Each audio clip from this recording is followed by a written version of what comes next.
Hello everyone, this is Ansu Seth from BBA third semester. Now I am going to talk about agriculture income.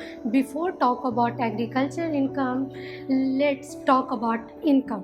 What is income? Income is the money received by an individual, organization or business in exchange for providing goods and service.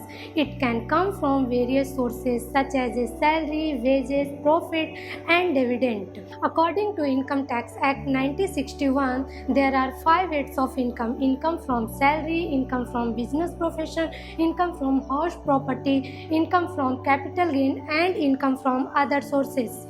Now let's understand agriculture income. As per Income Tax Act 1961, agriculture lands include the following. First, in rent revenue earned by an agriculture land situated in India. Income from agriculture operation is a part of agriculture income, whereas spontaneous growth is not included in agriculture income. If the agriculture produce is not fit for the market, but the cultivator performs any activity to make fit for the market, then income from that activity is included in agriculture income.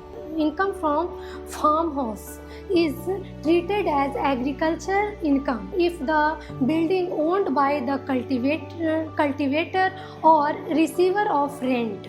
It must be situated in immediate vicinity of agriculture land. The building must be used as a storehouse by the cultivator or receiver of rent. This is all from my side. Thank you.